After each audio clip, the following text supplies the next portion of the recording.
Alors désolé, on est un petit peu perturbés. C'est la première fois qu'on se fait un live ensemble et ça ajoute une dynamique un petit peu différente. Donc, parce qu'aujourd'hui, je suis accompagnée de Stéphanie, donc c'est Lauro, qui est une coach de couple qui vient. Bonjour. Voilà, je te laisse dire bonjour. Oui, bonjour. C'est vrai qu'on est un peu déstabilisés. C'est notre première, mais on adore. Mais on est trop content d'être là et on adore. Et on va vous accompagner, on va répondre à plein de questions aujourd'hui. Donc, exactement. Voilà, donc Steph est là pour vous aider, notamment et surtout à être épanoui et apaisé dans votre couple. Et comme je vous disais un peu dans les annonces que j'ai pu vous faire par mail ou par message, c'est que tous ces conseils vont aussi être adaptables, j'ai envie de dire, à n'importe quelle relation finalement. Tout à fait. Que ce soit le couple ou une amie ou qui que ce soit. Voilà, donc n'hésitez pas à poser vos questions. Je vois un petit œil qui vient d'apparaître, donc nous avons quelqu'un. Donc n'hésitez pas quand vous arrivez, et même si c'est en replay, à poser vos questions, d'accord? Parce qu'avec Steph, on se fera un plaisir d'y répondre, même après. Et puis pour celles qui sont là maintenant, eh bien n'hésitez pas aussi à nous faire des petits coucous et à poser vos questions aussi, parce que comme ça, vous avez les réponses en live et ça peut faire des échanges intéressants. C'est plus dynamique. Voilà, c'est plus dynamique. C'est ça. Donc, je vais laisser déjà Steph te présenter, nous dire qu'est-ce qui t'a amené ici et voilà. Quoi. Qui es-tu? Qui je suis? Alors, je suis Stéphanie Selloro, je suis coach de couple, comme Élise l'a dit. Et mon histoire, c'est que je suis avec mon chéri depuis l'âge de 14 ans. Donc, on ne dirait pas, parce que je suis super jeune, je sais, mais ça fait presque 36 ans que nous sommes ensemble. Donc, on a tout vécu. On a vécu des hauts, des bas, des très, très bas, une rupture. Et on s'est pardonné et on s'est remis ensemble. Et on a appris à être un nouveau couple. Et du coup, toute mon expérience personnelle, plus toutes mes formations que j'ai pu avoir, aujourd'hui, j'ai vraiment à cœur d'aider les couples à être dans la même dynamique que moi aujourd'hui, qui est d'avoir un couple heureux et épanoui. Parce que ça s'apprend. C'est comme les maths à l'école, j'ai envie de dire, c'est comme les maths. Apprendre à être en couple, ça s'apprend. Et malheureusement, on ne nous apprend pas.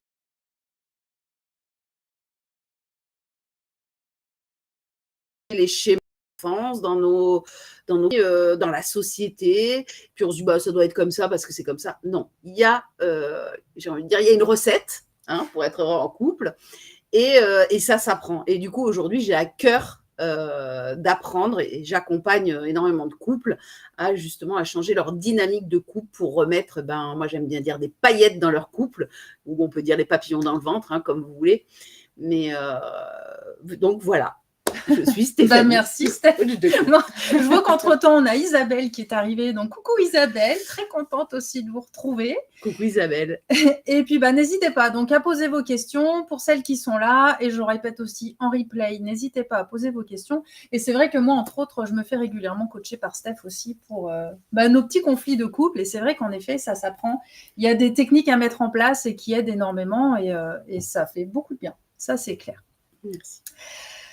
Alors, la première question qu'on avait que moi j'avais envie de poser à Steph, parce que c'est une question qui revient aussi très souvent pour les femmes que j'accompagne, c'est cette notion de j'ai l'impression d'avoir un mari pas un mari supplémentaire, au contraire. Je veux un mari et je veux plus d'enfants. Voilà, je voudrais un mari et non pas un enfant supplémentaire. Pourquoi j'ai l'impression que mon mari est un enfant de plus et vraiment dans cette idée de il faut toujours que je lui demande tout, mais depuis le temps, il devrait le savoir.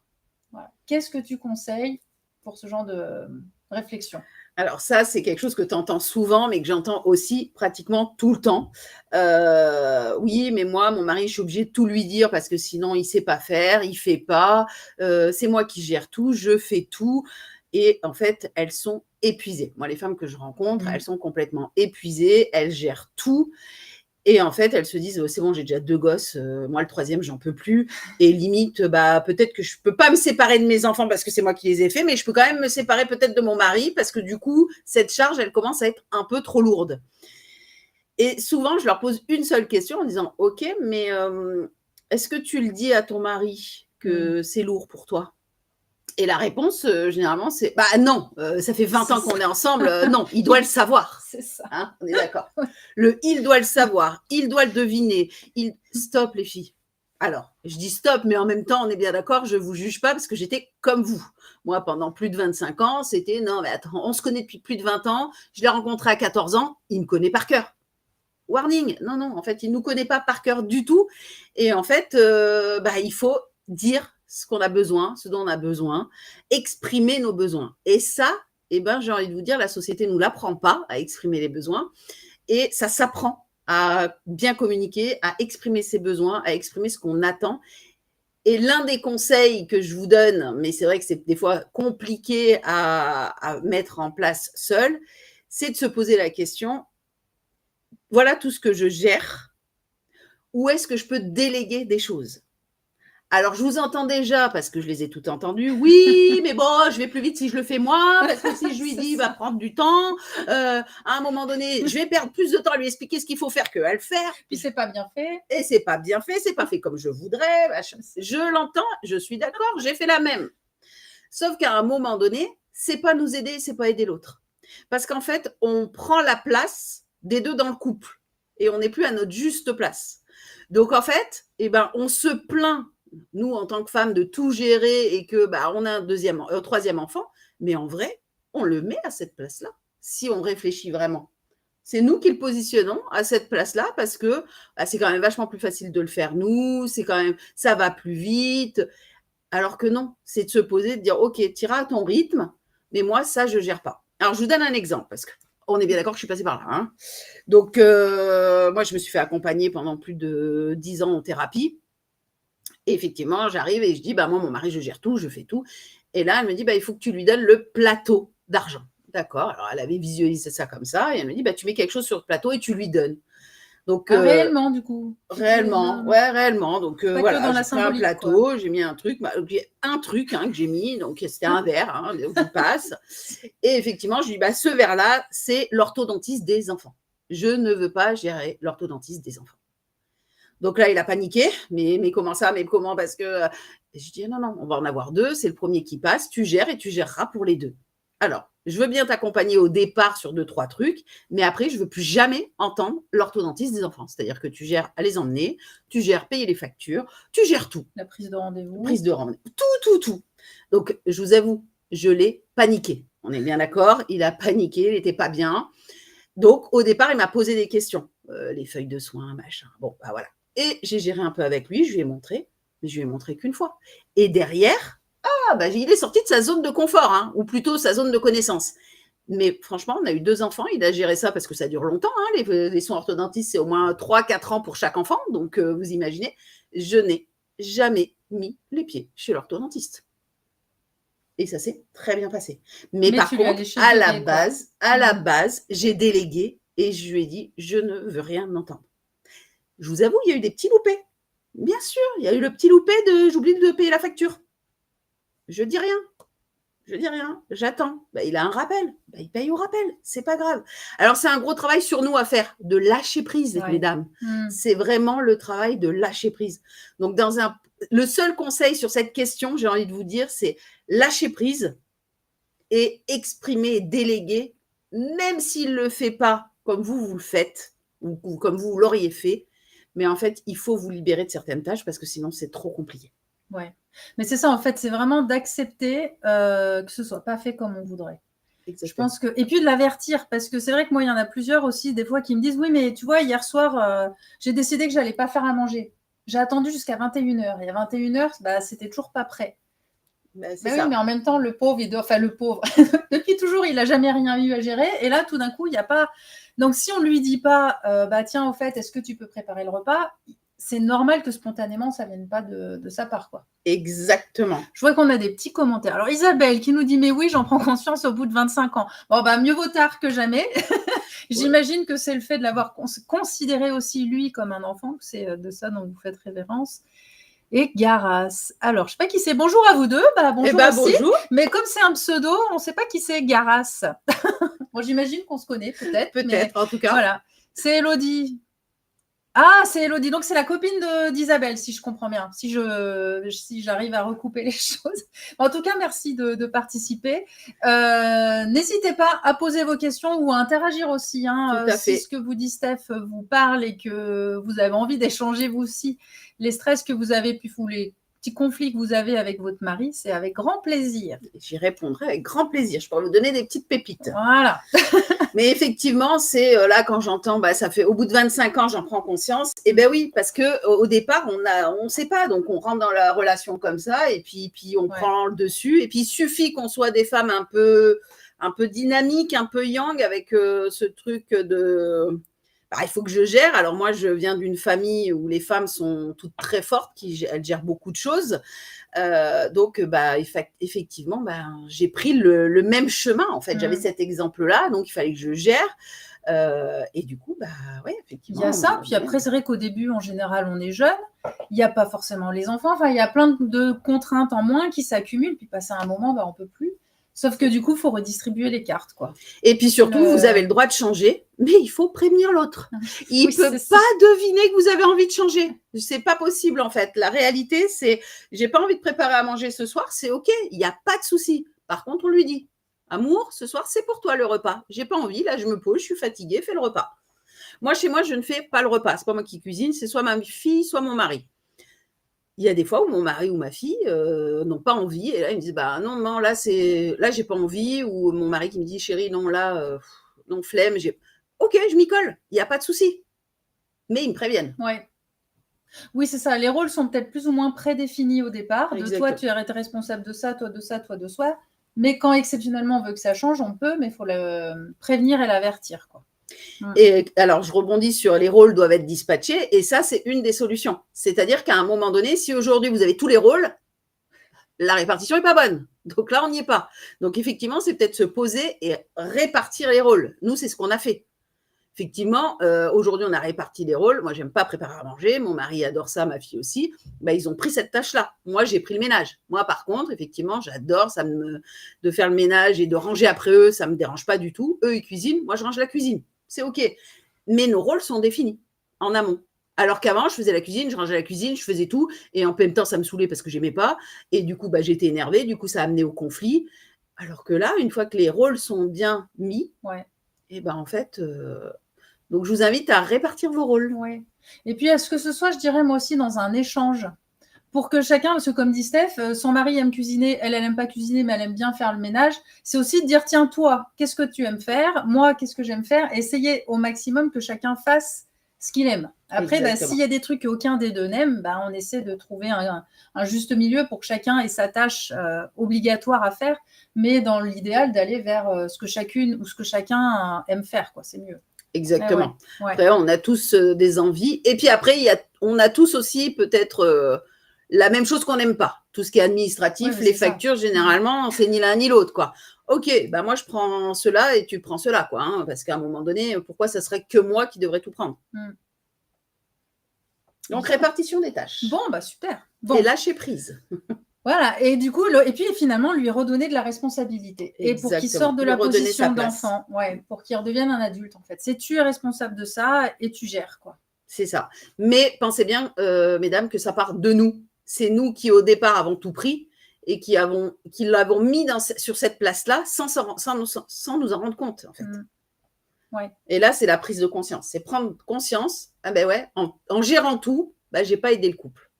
Donc là, on va se poser, on va discuter, on va répartir les tâches, on va lâcher prise. Effectivement, vous, peut-être que pour aller du point A au point B, vous allez prendre l'autoroute. Lui, il va prendre la départementale. Le principal, c'est pas grave, c'est qu'on arrive au point B. Oui, c'est ça. C'est ça, il va pas le faire comme nous. Vous mangerez demain, c'est pas grave, vous prévoyez un petit sandwich à côté au cas où. Vous risquez de manger des pâtes, c'est ce qui est plus vite. Mais au moins, vous mangez. Alors, je pense qu'on a fait le tour de la première question. On va donc passer à notre deuxième question. C'est vrai que moi, j'ai souvent le retour de femmes. Donc, c'est vrai que les femmes, je pense que ça se voit là déjà entre nous deux, on est assez bavardes, on aime parler, on aime s'exprimer, mais on aime aussi avoir souvent quand même, malgré tout, de l'échange, de ne pas parler que dans un sens. Et c'est vrai que moi, j'en ai beaucoup qui sont un peu frustrés parce que leur mari n'est pas bavard et n'est pas dans l'échange. Et est-ce que tu as des conseils pour ça? En fait, ce qu'il faut comprendre, c'est que dans un couple, il existe généralement, je vais vous schématiser, 2 personnalités. On a la personnalité qui prend beaucoup de place et qui va aller peut-être titiller, piquer, puis l'autre personne qui va être plutôt dans la fuite. Donc généralement, les femmes yang, qui prennent beaucoup de masculinité, vont être dans je veux bouger les choses, je veux faire changer les choses, et du coup, je vais un peu piquer mon mari. Mais lui, il n'a pas l'habitude, puisqu'il est dans le mode 3e enfant. Donc, 3e enfant, j'ai toujours été coucounée, je veux surtout pas de conflit. Donc, en fait, dès que tu arrives, ouf, moi, je me ferme comme dans une petite huître, là, je me ferme, je pars, et surtout, je fuis. Donc, en fait, c'est vraiment prendre conscience déjà de qui joue ces rôles-là dans votre couple, déjà. Et après, c'est de trouver des moments de communication, mais de vraies belles communications, j'ai envie de dire. C'est-à-dire que moi, j'avais une cliente qui me disait toujours, j'ai trop de trucs à dire à mon mari, ben, j'attends qu'on s'engueule, comme ça, je vais tout lui balancer quand on s'engueule. Ah oui, bah alors ça, c'est quelque chose que j'ai appris par Steph. Moi, je rigolais aux commentaires d'Élodie qui nous dit, je dirais même handicapée de la parole des fois. Oui. Aussi. Mais en fait, là, on est encore maintenant dans le jugement. Il n'est pas handicapé, c'est juste que nous, potentiellement, on parle trop. Et du coup, lui, il se dit, non, en fait, il y a trop, je vais arrêter de parler, moi, je fuis. Mais c'est quoi que je lui disais Ah oui, d'attendre le prochain conflit pour dire, je vais attendre le prochain conflit, comme ça, là, je lui... Oui. Alors moi, j'ai beaucoup de clientes qui me disent ça. Sauf que, mesdames, entendez-le bien, quand vous êtes dans un conflit, vous êtes dans l'émotionnel. À partir du moment où on est dans un état émotionnel trop élevé, on n'entend plus, en fait. Donc, ma cliente me dit, ah non, mais ça, je lui ai tout dit, hein. Ah ouais, tu lui as dit quand? Bah, quand on s'engueulait. Il n'a pas entendu. Il n'a pas entendu. Entendez-le bien, vous. Il n'entend rien. C'est comme si nous, le jour où on est énervé, quelqu'un vient nous parler, nous dire quelque chose. Ben, on ne va pas le retenir. C'est pas possible. Parce qu'on est dans un état tel émotionnel, à cause de la colère, à cause de la tristesse ou n'importe quelle émotion qui est là, on n'entend pas. Donc, en fait, toujours choisir un moment où tout va bien. Alors, je vous entends déjà parce que j'ai l'habitude, si tout va bien, je ne vais pas aller foutre ma mère d'aller dire un truc qui ne va pas. Exactement. On est bien d'accord. Sauf qu'en vrai, c'est dans ces moments-là où on arrive à mieux communiquer. Donc, il y a des outils pour ça. Il y a des outils comme la fête, fait, émotion, terrain d'entente. Fait, quand je fais le ménage et que tu rentres avec tes chaussures pleines de boue, là, on critique pas, c'est un fait, on juge pas. C'est j'ai fait le ménage, tu rentres avec tes chaussures pleines de boue. Ça, c'est le fait. Émotion, d'habitude, on aurait dit tu me gonfles, putain, tu me respectes pas, tu fais n'importe quoi, putain, je me suis tapé le ménage et toi, tu es là en train avec tes chaussures pleines de boue. Non, c'est je ressens un manque de respect. Parce que la réalité, c'est ça. C'est vrai que ça n'a rien à voir. La réalité, c'est que vous avez fait le ménage toute la journée, que monsieur arrive avec ses chaussures toutes crado et qu'en fait, il met de la boue de partout. Bah, vous vous sentez pas respecté, on est bien d'accord. Donc, lui dire tu, bah, ça le tue. Alors, lui dire je me sens pas respecté, j'ai fait le ménage toute la journée et je me sens pas respecté dans ce que j'ai fait, bah, là, il n'y a plus. Déjà, vous voyez, même quand je le dis, ça baisse d'un ton. Ouais. Vous sentez le jeu. Et après, terrain d'entente. Dans le fait émotion et TE, terrain d'entente. Et le terrain d'entente, c'est quoi? C'est OK. Est-ce qu'il faut que je te prévienne que j'ai fait le ménage ou est-ce que dans ce qu'on a décidé, c'est que peut-être tes chaussures, tu les enlèves à l'entrée et tu prends cette habitude-là de te déchausser à l'entrée. Alors bon, je donne cet exemple-là, mais ça peut fonctionner avec tout. Et ça, il faut le dire quand on n'est pas en colère. Parce que quand monsieur arrive et qu'il a crotté toute la maison alors que vous venez de faire le ménage, vous avez juste envie de lui arracher les 2 yeux. Donc, on est bien d'accord que là, on ne dit rien. Par contre, on attend, on se calme. Une fois qu'on est plus calme, on va aller lui dire. Parce qu'effectivement, le respect, c'est un des besoins. On a le besoin d'être respecté. Donc, en fait, il va nous atteindre dans un de nos besoins, dans une valeur. Et du coup, c'est là où, moi, je parle de déclenchement avec mon mari, c'est là où ça déclenche, en fait. J'ai juste envie de lui arracher les 2 yeux parce qu'en fait, il a appuyé sur un bouton rouge chez moi, qui était, il ne m'a pas respecté. Est-ce que ça répond à la question de se dire... Donc, mieux communiquer, c'est utiliser des outils. Ouais. Donc, il existe plein d'outils. Là, je vous ai donné l'outil de fête. Et surtout, pensez à communiquer quand tout va bien. Et parler en jeu. Oui, puis là, ce que tu disais au début, de trouver des moments d'ouverture à la communication. Je vois, nous, par exemple, avec mon mari, on parle beaucoup quand on va marcher. Donc, il y a des fois, le soir, quand je rentre, si je suis fatiguée, que je me sens énervée ou que je sens que lui est aussi énervé, je lui dis, allez, viens, on va aller faire. Et en fait, on fait un tour de quartier. Hein. Quand je dis marcher, c'est pas forcément une rando et de monter des cols, mais on fait un tour de quartier. Et en fait, le fait de marcher, déjà, on se regarde pas. Alors, est-ce que ça aide aussi, le fait de pas se voir? Et le fait de bouger, bah, ça détend, ça fait du bien. Et souvent, c'est quand on marche que on a les meilleures discussions. Alors, c'est normal, je reviens sur le fait de marcher. Quand tu marches, c'est bilatéral. Et du coup, tu actives tes deux cerveaux, en fait. Donc, en fait, comme tu actives les deux cerveaux, il y a quelque chose qui, dans l'émotionnel, fonctionne différemment aussi. Donc, en fait, le but de communiquer en marchant, ça fonctionne effectivement 2 fois plus que de rester l'un en face de l'autre sur le canapé quand on est en conflit. Quand on est en conflit, il vaut mieux effectivement peut-être d'aller marcher, comme ça bah, c'est bilatéral et notre cerveau il fonctionne différemment. On ne se regarde pas, on se dit les choses et ça passe mieux. Ben oui, mais même sans être en conflit, c'est juste d'avoir un moment, voilà, de se donner des moments. Au restaurant aussi, souvent, la plupart du temps, au resto, on arrive un peu plus facilement à communiquer que quand on est à la maison. Enfin, il y a des lieux où il y a des situations qui ouvrent à la communication. Donc peut-être que des fois, si justement vous vous sentez toujours un peu seul et que votre mari n'est pas bavard, bah, c'est de trouver des moments ou des situations où vous le sentez plus détendu et où du coup, il rentre un peu plus dans les échanges, quoi. C'est ça. Et après, moi, ce que j'invite aussi à faire à mes clients, c'est de trouver 3 minutes par jour pour communiquer. En fait, de discuter avec votre mari, de dire, ben, tous les jours, j'aimerais qu'on ouvre notre cœur pendant 3 minutes. 3 minutes, c'est pas long, hein. 3 minutes chacun. 3 minutes chacun. Comment tu vis ça? Comment je vis ça? Comment j'ai vécu ma journée? Comment j'ai vécu tel moment? Et on se dit les choses, mais avec amour. On n'est pas là à se dire les choses et t'as pas fait ça. On n'est pas dans le jugement. On est là dans le ressenti. Je ressens ça, j'ai vécu ça, j'ai ressenti ça comme ça. Et là, il y a quelque chose qui se passe. Et effectivement, il y a une vraie communication et surtout de l'écoute. Parce qu'on parle beaucoup de communication, mais la première chose de la communication, c'est l'écoute. Et écouter pour ne pas répondre, écouter pour entendre. Souvent, on écoute pour répondre. Parce qu'on a l'impression qu'il faut qu'on se défende. Alors, mesdames, je vous rappelle, votre mari, ce n'est pas votre ennemi, c'est votre coéquipier. Donc, on n'est pas là pour lui arracher les 2 yeux. Normalement. Pas tout le temps, quoi. Pas tout le temps. Donc, prenez du temps pour écouter l'autre et l'inviter en tout cas à parler. Donc, ça peut être 3 à 7 minutes par jour chacun, on se pose et on discute. Mais vraiment arriver à avoir des moments remettre des moments de complicité et d'échange dans votre couple. C'est fondamental. Oui, puis ça oblige à aller au-delà du coucou, ça va, oui, ça va, t'as passé une bonne journée, oui, oui. Et... Oui, de parler logistique. En fait, on va aller parler au plus profond. En fait, moi, j'aime bien dire, au lieu de dire comment ça va, parce que le comment ça va, c'est ça va, c'est comment tu vas vraiment. Le fait d'aller dans le vraiment, ça veut dire va plus loin, en fait. Parce que souvent, on se dit, même nous, hein, ça va, ça va, ça va. Ouais, ça va. Ok, mais comment ça va vraiment? C'est ça. Ouais, alors vraiment, du coup, non, ça va pas en vrai. En vrai, là, si tu me demandes vraiment si je vais bien, la réponse est non.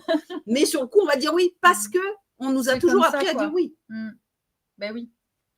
Donc, apprendre à communiquer, ça s'apprend, encore une fois, hein, c'est comme être en couple, ça s'apprend. Communiquer, ça s'apprend. Et effectivement, se sentir seul, c'est aussi que de notre part, eh ben, nous, on communique mal aussi et du coup, ça ferme l'autre. Donc, c'est vraiment, encore une fois, un travail d'équipe. Ce n'est pas que lui qui doit faire l'effort. Ouais. Parce que souvent, j'entends ça. Oui, mais c'est encore à moi de faire les efforts. Non, non. C'est un effort commun parce que vous êtes une équipe, vous êtes un couple. Oui. J'ai triché un peu, je ne me souvenais plus de la dernière question. Pas de souci, pas de souci. Je viens de la vérifier. Oui, donc, parce que je pense qu'on a fait le tour de cette question. Oui, tout à fait, à moins que alors voilà, n'hésitez pas, Isabelle, Élodie, en tout cas qui êtes là, n'hésitez pas à partager vos ressentis. Et puis, donc, notre troisième question qui revient régulièrement, c'est cette impression que mon mari ne me dit jamais « je t'aime », qu'il ne m'aime pas en fait, qu'il ne me fait pas de démonstration d'amour. Alors ça, je l'ai souvent aussi. Je l'ai souvent. Là, typiquement, j'accompagne un couple ils sont juste adorables, mais ils n'ont pas du tout le même langage de l'amour. Parce qu'effectivement, c'est un langage. se dire je t'aime, c'est un vrai langage. Donc, je vais vous donner d'abord mon exemple. Moi, mon langage de l'amour, ce sont les cadeaux. Le langage de l'amour de mon mari, ce sont les paroles valorisantes. Donc, il existe 5 langages. Le premier langage, on est sur les paroles valorisantes. Deuxième langage, les cadeaux. Troisième langage, les services rendus. Quatrième langage, les moments privilégiés à deux. Et le cinquième, les câlins, la sexualité. On est un peu tous les 5, mais il y a toujours quand même un qui prédomine. Donc moi, c'est les cadeaux, mon mari, c'est les paroles valorisantes. Donc pendant plus de 25 ans, moi, quand je voulais lui dire « je t'aime », je lui offrais des cadeaux. Il était content d'avoir des cadeaux. Franchement, il était content. Hein. Mais il s'en foutait. Il voulait que je lui dise des « je t'aime », « t'es le meilleur »,« t'es ci », « t'es là ». Moi, j'ai pas appris à dire « je t'aime »,« t'es le meilleur ». C'était pas quelque chose dans mon éducation et dans ce que j'ai pu voir dans le couple de mes parents. Ça, non, ça n'existait pas. Donc, par contre, j'offrais des cadeaux. Et lui, en contrepartie, me répétait mais what millions de fois par jour, je t'aime, t'es la plus belle, t'es la meilleure. Super, file-moi des cadeaux. File-moi des cadeaux, en fait. Moi, je veux que tu me montres par des cadeaux. Donc là, pendant 25 ans, on a fonctionné comme ça. Et effectivement, quand on est arrivé jusqu'à la rupture où on s'est séparés, j'ai appris qu'effectivement, il existait des langages de l'amour. Et je me suis dit, ah ouais, mais en fait, lui, il en parle un, moi, je parlais le mien, et lui, il me parlait le sien. Donc, en fait, il disait je t'aime tous les jours, quoi. Tous les jours. Ah ben tous les jours. Ouais. J'avais même pris un truc, c'est de me dire, s'il me dit pas je t'aime, c'est que on doit être en colère. J'ai pas compris pourquoi on est en colère, mais s'il me le dit pas, c'est qu'on est en colère de quelque chose. Je vais aller gratouiller un peu. Et aujourd'hui, j'ai appris donc tous ces langages de l'amour. Et en fait, aujourd'hui, je parle le sien et lui parle le mien. Donc, c'est-à-dire que moi, aujourd'hui, régulièrement, j'envoie des messages d'amour à mon mari, des SMS. Je lui dis régulièrement que je l'aime et que c'est le meilleur des maris. Voilà. Chose que je ne faisais pas avant. J'ai appris à le faire. Et lui, en contrepartie, il m'offre des cadeaux. Alors, quand je dis cadeaux, on n'est pas sur des trucs forcément où on dépense énormément d'argent. La dernière fois, je lisais et en fait, j'avais mis mon téléphone là pour lire dans le livre, dans le lit. Et là, il s'est dit, en fait, elle a besoin d'une petite lumière. Donc, il m'a trouvé un petit gadget lumière que je mets sur le livre. Ça coûte 3 francs 6 sous. Des chaussettes aussi. Voilà, ou des chaussettes écrit t'es la plus belle, machin. Donc, c'est vraiment rien du tout. Ou même une fois, il est allé tondre dehors et en fait, il a ramassé 3-4 pâquerettes et il est venu me les offrir. Mais moi, ça, c'est comme s'il m'offrait, je ne sais pas, le plus gros des diamants, en fait. Parce qu'en fait, ça prouve qu'au moment où il a passé la tondeuse, il a pensé à moi, il a ramassé la pâquerette, il est venu, ça veut dire qu'il m'aime. Voilà. Alors que me dire je t'aime, ouais, ok, tu me le dis, mais c'est facile de le dire. Tu vois, moi, dans ma tête, hein, on est bien d'accord, c'est moi personnellement. Et là, le couple que j'accompagne, elle est parole valorisante et toucher, câlin, enfin bon, voilà. Et son mari, il est service rendu. Donc, son mari fait énormément de choses pour elle dans la maison, des travaux, des trucs. Enfin bon, il n'endort plus la nuit tellement qu'il en fait. Ouais, sauf qu'il oublie de l'embrasser, il oublie de la toucher, il oublie de la caresser, de lui dire « ma chérie, aujourd'hui, t'es belle ». Du coup, elle dit « il m'aime pas ». Mais si, il t'aime. Il t'aime, sauf qu'il parle son langage. Et elle le couvre de câlins, elle le couvre de bisous. Et on était en coaching de couple la semaine dernière où je lui dis « ça va bien dans ton couple ?» Je lui dis « ouais, enfin bon, ma femme… » Et lui, service rendu, sa femme, elle enlève son chargeur de téléphone et elle branche le sien, ça le met en vrille. Donc, en fait, le service rendu, c'est laisse mon chargeur branché, va brancher le tien ailleurs. Et comme tu m'auras rendu ce service, ça veut dire que tu m'aimes. Donc, elle, juste à décharger son chargeur et à mettre le sien, et pour lui, sa femme ne l'aimait pas. Alors que toute la journée, elle le caresse, elle lui dit qu'elle l'aime, elle lui fait des bisous. Il s'en fout de ça. Laisse son chargeur. Laisse le chargeur branché. Achète des boîtes et range les choses dans le placard. Alors qu'elle, elle se dit, non, mais le ménage, il s'en fout, il faut que je m'occupe de lui. Non. Mets tout dans des boîtes. Mets tout dans des boîtes. Typiquement, elle lui a offert un super resto pour leurs 10 ans de mariage. Et lui, il a dit, la somme du resto des 10 ans de mariage, j'aurais préféré qu'elle aille chez Action, m'acheter des boîtes et tout ranger. Parce qu'en fait, ça m'aurait fait plus plaisir d'avoir des boîtes dans mon placard, tout rangé et de voir que tout est beau. Parce que j'ai là, dans ma tête, c'est tout en désordre et j'ai plein de trucs. Et elle s'est dit, je vais refaire comme à notre mariage. On a mangé gastro, je vais lui offrir un gastro. Ça va être trop bien. Bon, il était content, il a mangé gastro, mais en même temps, le gars, il travaille toute la journée sur un chantier, il a la dalle. Bon, gastro, il a mangé que ça. Du coup, il a mangé que ça, il a payé 500 balles. Il a mangé au McDo en sortant. C'est ça, il a faim après. Elle s'est dit, c'est super ce que j'ai fait. Mais en fait, lui, c'est pas super. Donc, elle, en pensant lui dire je t'aime, lui, il l'a juste mal pris. Du coup, c'était limite, bah voilà, il s'en fout, il m'aime pas, machin. Moi, je fais tout pour lui faire plaisir. Non, c'est pas vrai, puisque tu parles pas le bon langage. Donc, tu fais pas tout pour lui faire plaisir. Tu aurais voulu tout lui faire plaisir. Va chez Ikea ou chez Action, achète des boîtes, range tous les trucs des boîtes, évite de mettre dans le chargeur. Donc, on a fait le coaching aujourd'hui, c'est ce qu'elle fait. Et elle me dit, waouh, si j'avais su que j'avais que ça à faire, parce que entendez bien, finalement, une fois qu'on parle le bon langage, eh ben, on est vachement plus tranquille. Parce qu'en fait, moi, honnêtement, j'achetais des cadeaux, je me cassais la tête à lui offrir des trucs de ouf, puis de plus en plus gros, parce que je l'aimais tellement de plus en plus que je voulais que ça soit de plus en plus. Aujourd'hui, ChatGPT est mon meilleur ami. Je lui dis qu'est-ce que j'ai envie d'écrire à mon mari. Il m'écrit, copier-coller, j'envoie. Et derrière, j'ai mon mari qui me dit oh, j'ai les larmes aux yeux. Si tu savais comme ça m'a fait du bien. Ben oui, mon amour, ça t'a fait du bien, mais c'était fait pour. Ça me prend 30 secondes. Donc en même temps, ça nous soulage et ça nous fait le lâcher-prise de la première question. C'était quoi du troisième enfant. Troisième enfant, il faut lâcher, on fait tout. Bah, du coup, là, on fait un peu moins et on lâche prise, quoi. Oui, puis des fois, moi, ce que je vois aussi, c'est que, alors à la fois, tu peux faire l'effort de répondre, toi, une fois que tu le sais, parce que des fois, moi, la question que j'ai souvent aussi, c'est que souvent, dans un couple, il y en a un qui fait un travail sur lui, souvent, je ne veux pas caricaturer, mais c'est souvent la femme. Et le mari qui ne fait rien. Et du coup, c'est déjà de comprendre, au lieu de vous d'essayer de répondre au maximum à la façon de communiquer de votre mari pour essayer de lui donner au maximum ce qu'il cherche, mais c'est surtout aussi de vous détendre dans le fait de il m'aime pas parce qu'il me montre pas qu'il m'aime, mais de voir son langage à lui. C'est ok, en fait, de sa façon à lui, il me dit je t'aime. Bon, c'est pas la manière idéale, mais au moins ça vous permet de vous rendre compte que oui, il vous aime. C'est juste sa façon de le montrer, peut-être pas au top. Mais non, au moins, c'est pas qu'elle est pas au top. Elle est au top cette façon, mais c'est pas la vôtre. C'est pas la vôtre. Voilà, c'est pas forcément l'émotion, enfin ce que vous attendez, mais au moins vous voyez qu'il met de l'effort pour vous dire je t'aime. Voilà. Et déjà ça peut quand même surtout apaiser, quand c'est effectivement, surtout quand c'est des services rendus, parce que les femmes ou les maris rendent énormément de services. À un moment donné, elles vont partir dans c'est normal qu'ils le fassent. Oui. C'est normal qu'il le fasse. Mais en fait, non, c'est pas normal. Et en fait, c'est juste dire, mon amour, que je t'aime. Sauf que vous voyez pas comme ça parce que vous attendez un petit câlin, un petit truc.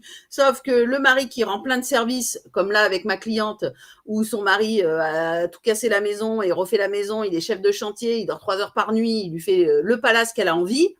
Oui, il lui dit pas je t'aime et il ne caresse pas l'épaule. Oui, mais en même temps, vu le service rendu, et souvent elle me dit, merci de me regrouper. Parce qu'effectivement, il y a des fois, j'oublie de voir ce qu'il fait. Parce que pour moi, c'est normal. On a un projet maison, donc c'est normal. Non, c'est pas normal en fait. Et c'est ça qui est important de comprendre, c'est qu'à un moment donné, on veut normaliser tout. C'est pas normal que le mari gère tout et qu'il fait. Non, il rend service, c'est aussi parce qu'il nous aime. Sinon, il ne nous rendrait pas service. Hein. Parce que vous allez rendre service à des gens que vous n'aimez pas. Ouais. Non. Par contre, vous allez rendre service à vos amis. Parce que vous les aimez, vos amis. Ou à votre famille, parce que vous l'aimez, votre famille. Votre mari, c'est pareil. Surtout s'il est rend service, quoi. Ça fait toujours du bien de répéter tout ça. Ça fait toujours du bien. Ça fait du bien. Bon, on a fait le tour, je pense, de nos 3 questions. Donc, n'hésitez pas, à nouveau, je vous invite à poser les vôtres de questions, même celles qui vont regarder là en replay, parce qu'on vous répondra a posteriori. Et puis, du coup, alors je ne sais pas ce que vous avez pensé de Steph, mais alors moi, j'adore Steph. Je l'adore et elle me coach, comme je vous disais au début, elle nous coach tous les deux et on a vachement amélioré notre couple et notre communication. D'ailleurs, je suis assez fière parce que depuis quelques semaines, j'arrive à revenir sur des conflits au calme. Et je l'ai fait cette semaine d'ailleurs et je me suis mordu la langue. Parce que quand ça part, que ça s'énerve, moi j'ai toujours du mal à m'arrêter. Une fois que c'est parti. Et là, je me suis dit non, tu dis rien, tu dis rien, tu dis rien. Donc j'ai réussi à arrêter. Très bien. Et j'y suis revenue 2 jours après. J'ai proposé de prendre un bain. Justement, c'est pour ça que je vous disais des fois de créer des moments pour communiquer. Et une fois dans le bain, après que j'ai bien massé les pieds, que j'ai vu qu'il s'était détendu, j'ai relancé le sujet. Et c'est pas parti en dispute. Mais c'est normal parce que tu étais calme. Et ouais. Tu vois, au départ, tu as dit je rongeais, j'étais là, je me suis mordu la langue. Ouais. Donc là, l'état émotionnel, quand vous êtes comme ça, c'est non. C'est on fuit. Là, fermez-vous, comme votre mari fait. Vous fuyez, vous fermez. C'est qu'à ce moment-là, vous êtes déclenché dans vos émotions. Déclenché dans quelque chose qu'il y a à l'intérieur de vous et qui vibre pas. Mais votre mari, c'est juste le déclencheur en vrai. Hein. En vrai, je vous donne un exemple. C'est comme si à l'intérieur de vous, dès que vous avez eu des blessures dans votre passé, ça a mis des petites clochettes. Et votre mari, à un moment donné, parce qu'il va rentrer avec ses pieds tout crado là, et ben en fait, il va aller faire sonner une clochette de votre passé. Sauf que comme vous n'avez pas qu'une seule clochette, vous en avez plein de clochettes. Ça fait le carillon. Ça fait j'ai envie de le buter. Putain, mais il a pas. Putain, mais qu'est-ce qu'il n'a pas compris de jeter ses chaussures en fait? Je comprends pas. À ce moment-là, c'est waouh, je suis déclenchée. Je prends conscience que je suis déclenchée. Je dis rien. Je laisse le carillon sonner. Je laisse le carillon, je m'éloigne, je respire. J'essaye de me calmer, j'essaye de comprendre pourquoi ça m'a déclenché. Alors peut-être que c'est effectivement le respect, parce que quand j'étais petite, on m'a manqué de respect, ou à l'école, ou j'en sais rien. Il y a forcément une histoire dans votre histoire qui se passe. Parce que chez vous, ça va déclencher, chez quelqu'un d'autre, il peut rentrer avec ses pieds sales, ça ne déclenchera pas, parce que ce n'est pas la même histoire. Donc pas les mêmes clochettes. Donc c'est ça qu'il faut comprendre, c'est que c'est vous que ça déclenche. Votre mari, vos enfants sont les meilleurs déclencheurs pour vous aider à guérir. Donc, au lieu de vous en prendre à lui, c'est de se dire, waouh, je suis déclenchée, je prends un temps, je m'éloigne, je réfléchis pourquoi, qu'est-ce qui se joue en moi, pourquoi ça m'a déclenché. Et effectivement, derrière, je prends un temps plus calme pour dire, dans le bain, après massage des pieds, tu sais, mon amour, quand il s'est passé ça, j'ai ressenti ça. Et là, je suis plus calme. On est dans le bain, on est machin, 3 jours se sont passés. J'ai accueilli l'émotion du déclenchement, parce que ça peut être de la colère, de la tristesse, enfin bon, cette émotion qui est un peu dérangeante, je l'ai accueillie, je l'ai respirée, je l'ai calmée. Du coup, là, je suis plus en état de dire, je ne comprends pas pourquoi j'ai déclenché, en fait. Qu'est-ce qui s'est passé? Et si on en parlait tous les deux? C'est ça. Et du coup, toi, tu as pu en parler. On a pu en parler, et clairement, c'est pas reparti. Parce que moi, j'avais toujours cette impression que si j'en reparle à froid, ça relance le… Et en fait, non, ça n'a pas… Non, puisque tu t'es calmé émotionnellement. Donc, comme tu t'as calmé ton déclencheur, tu peux en reparler. Mais il ne faut pas redéclencher, par contre. C'est ça. Tu redéclenches en utilisant le tu et en disant c'est ta faute. Voilà, faut le faire correctement. Non, tu en reparles en parlant de toi. Ouais. Quand on parle de nous, personne peut te dire non, n'importe quoi. Je parle de moi, donc je ne te permets pas de me juger sur mes ressentis. Ouais. Il y en a certains qui disent je ne suis pas d'accord avec ce que tu ressens. Là, à un moment donné, la personne s'égare, on est bien d'accord. Alors, qu'est-ce que vous nous avez partagé? Elodie, j'ai pas de questions, c'était très clair. Ah oui, on est très forte. Et j'ai adoré, vous êtes super. Oh, merci. Cœur, c'est bon. On se sent moins seul dans ce genre de situation, mais oui. Mais c'est pour ça que c'est chouette ces moments de partage, parce qu'en effet, on se sent moins seul. Et des fois, on a l'impression justement, comme on survole un peu les comment tu vas avec les copines aussi, et qu'on se dit oui, ça va. En fait, on va rarement dans ces détails-là. Et ça fait du bien de voir qu'on a tous les mêmes types de conflits finalement. Isabelle, Stéphanie est solaire. Oh, merci. Je pense que je vais croiser son chemin. Voilà. Avec grand plaisir, Isabelle. Alors, tous vos conseils et explications sont vraiment précieuses. Eh bien, super. Ravi que ça vous ait plu. Et du coup, ça nous permet aussi d'embrayer sur l'actualité de Steph et sur comment est-ce que vous pouvez travailler avec Steph si vous en avez envie. Alors, moi, j'ai vraiment à cœur d'impacter un maximum de femmes et un maximum de couples. C'est vraiment quelque chose qui me tient à cœur. Et donc, j'ai décidé d'ouvrir un nouveau programme qui s'ouvre le 1er novembre, qui s'appelle Live Free Love. Live Free, c'est vivre libre, c'est le nom de ma société, et Love pour l'amour. Et dans cet accompagnement, je vais accompagner les personnes pendant 3 mois. Le premier mois, on va travailler sur ce qu'on s'est dit là, la confiance, la communication, guérir ses blessures, comprendre ses déclencheurs. Ça sera le premier mois. Le deuxième mois, on va travailler sur l'intimité, la sexualité, parce que on va pas se vendre du rêve, mais quand ça va pas dans le couple, on n'a pas forcément envie d'aller plus loin dans l'intimité. Ça bloque un peu. C'est clair. Voilà. Ouais. Et puis, le 3e mois, on va travailler, une fois qu'on aura bien mis tous les socles, le 3e mois, on va aller travailler sur l'union du couple, les objectifs du couple, la vision du couple. Donc, c'est 3 mois d'accompagnement, ça se fonctionne en digital. Et toutes les semaines, il y aura un coaching de groupe en live, comme on vient de faire là, où les personnes du groupe pourront parler.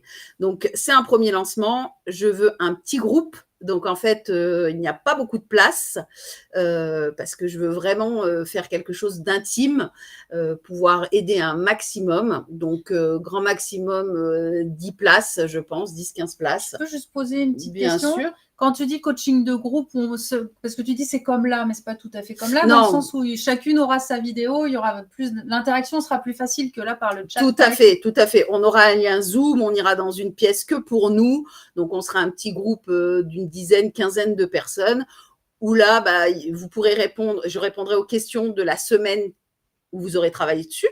Donc la première semaine, il y a un thème, vous allez travailler dessus. À la fin de la semaine, vous me posez vos questions, on travaille sur le thème, on avance. Je ferai des coachings en live. Et donc voilà, et ça dure 3 mois.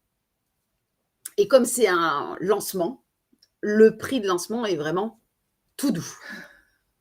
Donc effectivement, si vous voulez en savoir plus, soit vous me contactez directement, soit effectivement, Élise vient de vous mettre un lien. Je fais une conférence offerte jeudi soir pour parler de cet accompagnement-là. Donc, si vous êtes disponible, n'hésitez pas à vous inscrire à la conférence offerte de jeudi soir. Oui, parce que surtout que la conférence, il y a aussi, où il y a déjà plein de conseils, déjà de tips. La conférence en elle-même est déjà super intéressante. Et en plus, comme ça, bah, voilà, Steph va aller plus loin dans le détail du programme à venir. Et voilà, donc moi, je vous ai mis le lien là dans le chat. Vous l'avez là en bas de l'écran aussi. Et je vous le remettrai dans le descriptif de la vidéo sur YouTube ou sur Insta. Steph, tu géreras ton côté à toi. Mais du coup, vous retrouverez le lien un peu de partout s'il y a besoin, ou vous nous contactez l'une ou l'autre pour avoir des infos. Voilà. Et Élodie, c'est un coaching qui se fait en couple ou si l'homme n'est pas ouvert, on peut le faire seul? Alors, pour être complètement transparente, merci pour la question, Élodie. Généralement, je n'ai que les femmes. Je n'ai que les femmes, mais en fait, c'est OK. Pourquoi? Parce que le couple, c'est systémique. Là, typiquement, je vous ai parlé d'un coaching de couple que je fais. Au départ, je faisais que madame. C'est madame qui avait décidé de sauver son couple. Donc, son mari, en voyant sa femme changer et en mettant en place tous les outils et les conseils que je pouvais lui donner, il s'est dit, waouh, il y a des choses qui bougent. Du coup, comme elle bougeait, elle faisait bouger le système. Donc, en fait, même si le mari ne veut pas bouger, inconsciemment, il bouge quand même. Donc, souvent, j'accompagne que les femmes. De toute façon, si derrière, tu commences le coaching seul, comme il y a toute une partie digitale, derrière, ton mari, il suit avec toi, il n'y a pas de souci. Il veut venir au coaching live chaque semaine, donc il y aura 12 coachings en tout avec moi. Il n'y a pas de souci. Au contraire, ça sera super d'avoir l'avis d'un homme. C'est génial. Bah ouais. Et oui, puis après, les vidéos, bah, vous pouvez éventuellement les voir à deux ou les regarder. Mais c'est vrai que, moi, je l'ai constaté avec mon mari. Au début, j'étais la seule aussi à travailler sur moi. Et progressivement, alors ça a pris du temps. Il ne faut pas croire que ça se fait en un claquement de doigts. Enfin, après, ça dépend des maris. Le tien, là, ton couple, lui, a très vite adhéré. Non, on s'emballe pas. Ouais, non, pas. Alors, il a très vite adhéré. Non, mais il a très vite adhéré parce qu'on sortait d'une rupture. Ouais. Alors, n'oublions pas les conditions. Parce que moi, mon mari, il lui a fallu bien 10 ans avant qu'il se passe quelque chose. Nous, il nous a fallu un an de rupture pour qu'ils se disent non, je vais peut-être suivre le développement personnel de ma femme. Donc, mais il ne faut pas s'imaginer que ça. Mais par contre, vous, en changeant, en fait, l'idée, c'est vraiment de vous dire, moi, c'est vraiment le conseil que j'aime donner aussi quand on parle du couple comme ça, c'est de se dire que vous le faites avant tout pour vous, pour être bien dans votre couple. Et parce que, comme tu disais tout à l'heure, Steph, il y en a beaucoup de femmes, des fois, qui disent « Oui, mais c'est toujours moi qui fais les efforts, j'en ai marre de toujours faire. » Et en fait, c'est de le dire déjà, vous le faites pour vous sentir mieux dans votre couple, pour vous sentir mieux dans votre vie surtout. Et après, s'il suit, tant mieux. S'il ne suit pas, vous verrez bien où ça mène. Mais déjà, faites-le pour vous. Et vous ne dites pas « Ouais, mais c'est moi qui fais tout pour le couple. » Vous ne le faites pas pour le couple, vous le faites pour vous déjà. Alors, ce que j'aimerais rajouter, c'est que pensez bien qu'à un moment donné, vous avez choisi votre mari, vous l'avez choisi tel qu'il est. Donc, n'essayez pas de le changer. Changez vous et votre façon de faire qui va changer la dynamique et le système, qui va du coup, votre mari va se dire, soit je prends cette nouvelle dynamique, soit non. Mais en tout cas, n'essayez pas de changer votre mari. Parce qu'à chaque fois qu'on essaye de changer, je dis on, je me mets dedans parce que moi, pendant des années, j'ai essayé de changer mon mari, on est bien d'accord. À chaque fois qu'on dit oui, mais il faudrait qu'il soit plus comme ça, plus comme ci, on est dans le tort. On a tort. On met la lumière sur nous comment moi je peux changer, parce qu'on a du pouvoir uniquement sur nous-mêmes. Donc, nous, on change et on fait changer le système ou pas. Soit il change le système en positif et notre couple, il est heureux.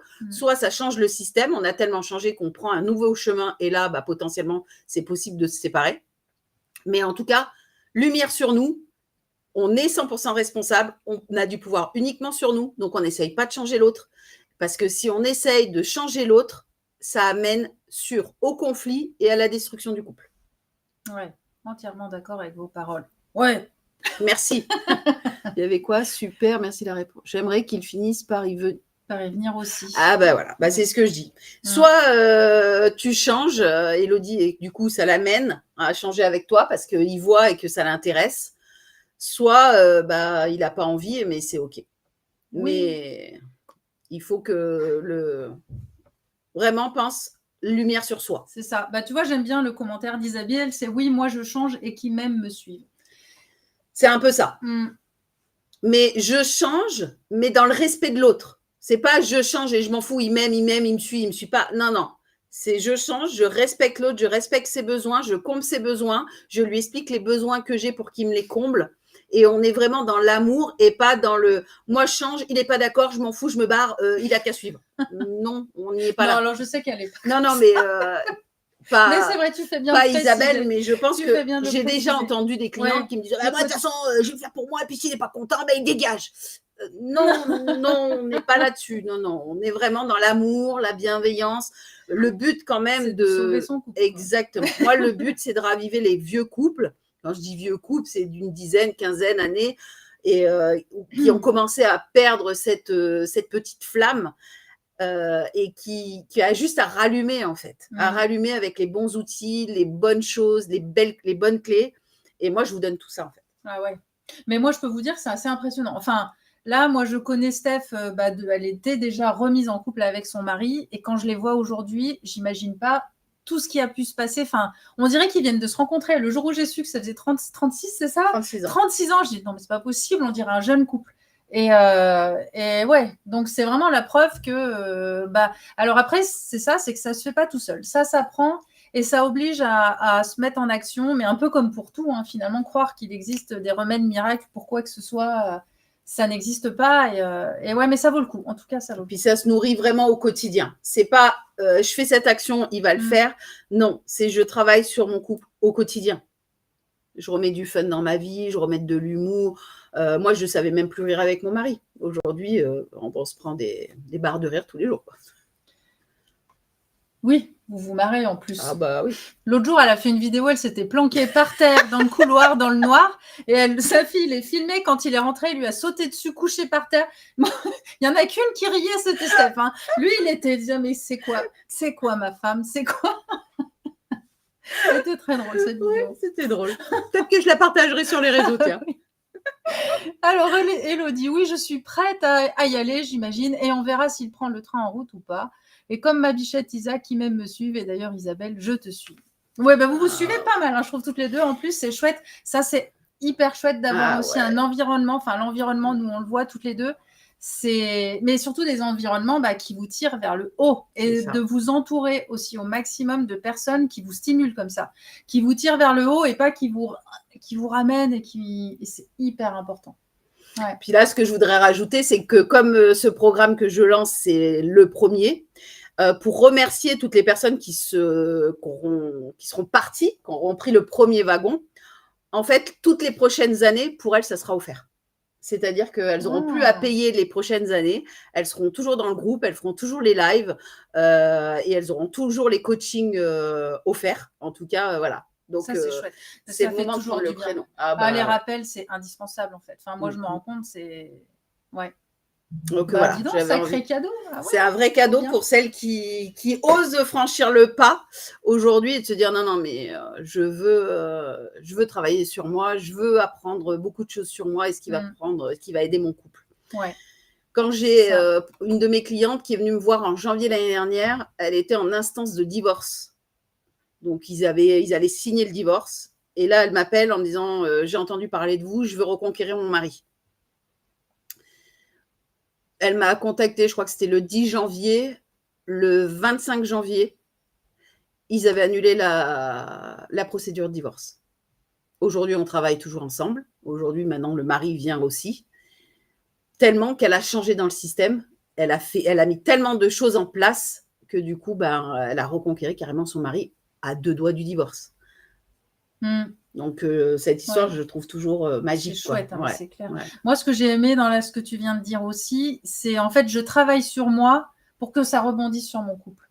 C'est exactement ça. Et en fait, c'est vraiment ça. Et dites-vous que tout ce travail que vous allez faire, dans tous les cas, ça va, en fait, comme là, vous l'avez déjà remarqué, parce que les langages de l'amour, la façon de parler aux autres, en fait, c'est valable pour tout le monde. Même entre copines, moi, je sais que maintenant, quand je veux faire plaisir à Steph, je sais qu'il faut que je lui fasse un cadeau. et en fait, en fait, ça marche avec tout le monde. Donc, tout ce que vous apprenez ou tout ce que vous avez même appris là pendant cet échange, en fait, vous pouvez l'adapter à tout le monde. À votre mari, oui, mais aussi à vos enfants, à vos copines, en fait, à tout le monde. Donc, dans tous les cas, vous ne le regretterez pas parce que vous allez vachement vous bouger, vous sentir mieux avec les autres. Et si en plus ça rebondit sur votre couple, c'est encore mieux. En tout cas, je ferai en sorte que ça rebondisse sur votre couple, on est bien d'accord. C'est quand même l'objectif. Si votre objectif, le premier coaching, vous me dites, allez, en petit groupe, Steph, mon objectif, c'est ça, je vous aiderai à atteindre votre objectif. Parce que il y a aussi ça en tant que coach, et atteindre ses objectifs. On est d'accord. On est bien d'accord. C'est vrai. Bon, j'ai l'impression qu'on a pas mal fait le tour. Donc, s'il y a des questions. Voilà, si encore quelques petits. J'ai baume au cœur. Qui donne du baume au cœur. Et merci ma bichette Hello. Vous êtes mignonne aussi. Oui, trop mignon. J'adore. C'est super chouette. En tout cas, merci à toutes les deux, entre autres Isabelle et Elodie, d'avoir été parmi nous. Pour toutes celles qui nous regardent aussi, qui n'osent peut-être pas, un peu timides derrière l'écran, poser vos questions, merci aussi d'avoir été là. Ça donne vraiment envie ce nouveau coaching. Et puis on est bien d'accord que c'est la première cohorte. Donc vous serez mes petits bébés, vous serez chouchoutés. On donne toujours plus généralement au début. Et c'est pour ça que vraiment, je me dis, la première cohorte, je leur offrirai jusqu'à la fin. La totale jusqu'à la fin. Et effectivement, c'est chouette. Mais c'est génial. Merci beaucoup, Steph. Donc, merci à toutes. Merci et Élise fera partie de la première cohorte, pour info. Élise est partie en accompagnement sur cette cohorte. Donc, oui, on peut toujours avancer, ça fait toujours du bien. Tout à fait. Et peut-être qu'il y aura aussi mon mari dans la première cohorte. Ça, exactement. On en a pas encore bien parlé. En tout cas, il pourra être présent avec grand plaisir. En tout cas, merci à toutes. Merci aussi à celles qui vont regarder au replay. Merci, Steph. Merci, Élise. J'ai adoré faire ce live. Franchement, j'ai adoré faire ce live avec toi. On est entre copines. Moi, je me sens les joues chaudes comme à chaque fois. Mais j'ai adoré. Il faudra qu'on en refasse. C'est ça, on en refera. On abordera d'autres sujets. Et d'ailleurs, si vous le voulez, n'hésitez pas à poser vos questions. Et éventuellement, si ça vous plaît, on peut refaire un live. Moi, j'aime interviewer Steph. Ça me fait beaucoup moins de stress. J'ai rien à préparer. Donc, pour moi, ça va très bien. Merci, à très bientôt, Elodie. Merci. Et à très bientôt. À bientôt. Allez, je coupe la communication. Et à bientôt.